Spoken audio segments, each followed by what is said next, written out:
Good evening, everybody. How you doing? This is Kelly once again. I just wanted to take a few moments to address something that's really been nagging at my spirit and my soul for the last couple of days. Well, actually, the last couple of weeks.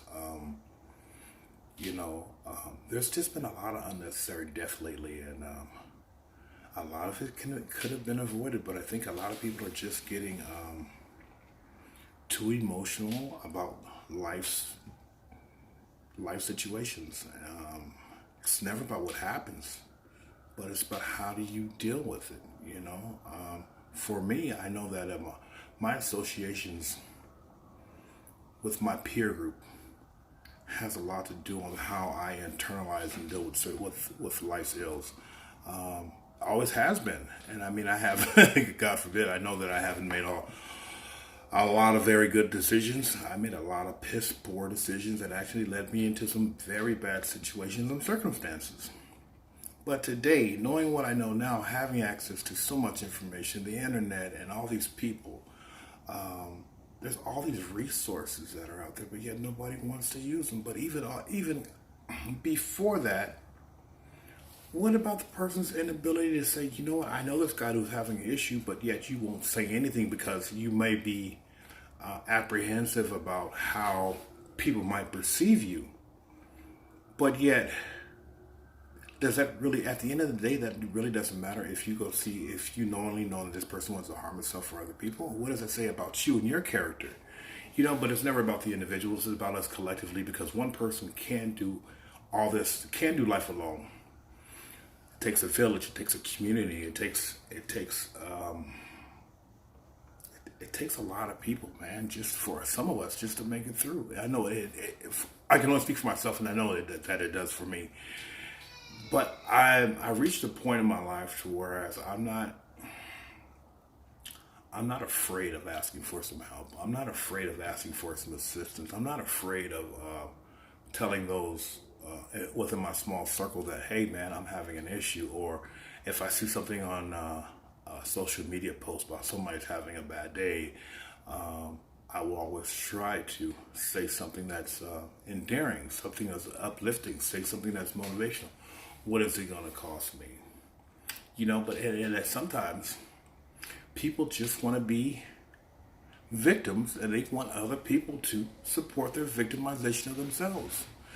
And if that makes me a bad person, or if I get some grief from it, so be it. But you know what? I'd rather not do what everybody else does, because I don't like the consequences that I see so many people getting. I like my consequences. My consequences today are full of quality and value for the most part. I mean, I have my own struggles, but my struggles don't define me today. My response to whatever those situations do really define me.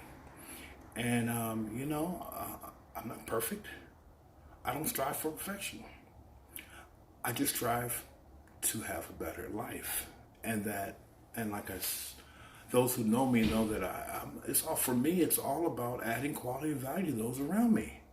In the last 2 weeks, I've seen about 8 people I know personally, and death has really stricken them. One of my really tight partners for years, man. At the Halloween party in Long Beach, man, and you know what? It's baffling how shit like that happens, man. But you know what?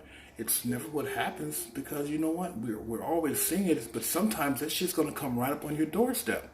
How do you deal with it, man? I don't think there's nothing that nobody says, that there's nothing that nobody can possibly say to make the situation better. Each person individually is gonna have to find a way to deal with it. Whether it's sad, whether it's death, whether it's loss of jobs, financial insecurity, or God forbid, some mental health issue. Because let's be honest, mental health issues are running rampant today. But the thing about it is what are people going to do about it? Are you going to sit there and worry about it, or are you going to sit there and do something about it? I don't want to see nobody die. My life, I'm 51 years old. Most of the people that I've known and I grew up with are either dead or doing life in prison, and a few more on death row. I don't want to see that for anybody. Me personally, I mean, I've had my issues. I haven't always been a saint. But knowing that and looking back on it, I can actually see today that, you know what? I don't want to be the same person that I was and always being the victim. There's a novel point in life. I think that the victim can be the victor, but you have to. It's about changing the perspective, because I like to think that at the end of the day, the perspective is always going to win out. Easier said than done, but it's it's it's a fight that's worth fighting. For your life. I mean, because I think each and every life matters, even those are animals too as well. So I know all you animal lovers out there. Some of you people appreciate animals more than people, and I feel you on that one. But at the end of the day, that's somebody's daughter, son, mother, somebody's family member. Somebody loves them, so then they truly matter. There's nothing that I wouldn't do if I see somebody struggling. It's just a fact of the matter, because it's never what I do for myself that matters, but what I do for the next person. It's sort of like my life has blessed me with a host of some very screwed up situations, but I've made it and I'm still here. So I think it's my curse, it's my blessing to try to pass that on to somebody else, because I can't keep what I have unless I freely give it away to somebody else, and hopefully that person can do to the next person and the next person and the next person. I just think that's what life is truly about. It's not about the materialistic stuff. I think it's just about improving a life for yourself and those around you.